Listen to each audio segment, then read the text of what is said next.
Good morning, church.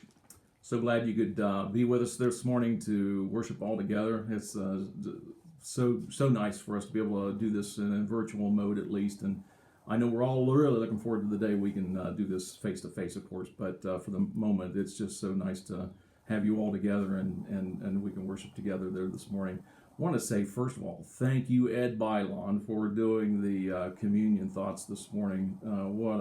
That was an idea that Jeff came up with, and really appreciate that. And I know those two guys worked this out. And Ed, thank you so much. Thank you so much for your thoughts, for joining us this morning, and definitely give Joyce our love and our thoughts as well. Thank you for being a part of that this morning. I just want to close real quickly with one very brief thought. Something that's been on my mind off and on for the last several weeks, honestly, is it's a passage out of Hebrews 3. Hebrew writer talks about something there that I think is really important for all of us to consider, and I'm just going to be, like I say, fairly brief on this.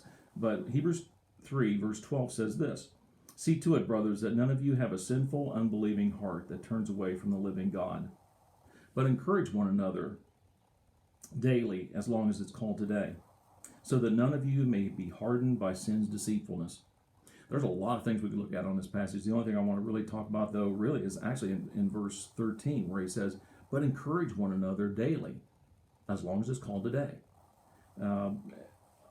The Webster's dictionary has an interesting definition for encouragement and to encourage. It means to inspire with courage.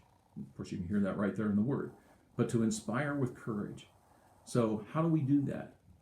How can we inspire one another with courage right now? Because he gives the reason for it right at the very tail end of the verse. He says, "But encourage one another daily, as long as it's called today, so that none of you may be hardened by sin's deceitfulness."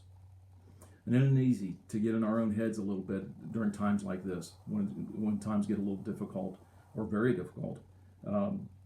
Jesus talks in John 8 about Satan being the father of lies.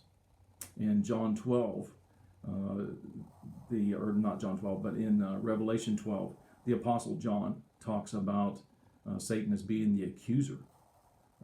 Just those two terms right there just tells you a lot about Satan and his character and what he does to you and me. It has to do with lying to us and accusing us, reminding us of past failures or potential problems for the future. So with that all said, but encourage one another daily, as long as it's called today.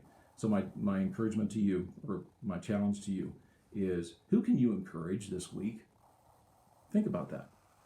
Spend a little time with that. Maybe even go through the directory, the church directory, or maybe it's friends, co-workers, relatives, whomever. But just really give some thought towards who can you encourage? Who can you inspire with courage this week? What can you say to them that will put the wind beneath their wings, as we say sometimes? Who can you do that with this week? Spend some time thinking about that, praying about that, and pick up the phone. Make a couple of phone calls this week. Who can you inspire with courage? You have a wonderful week.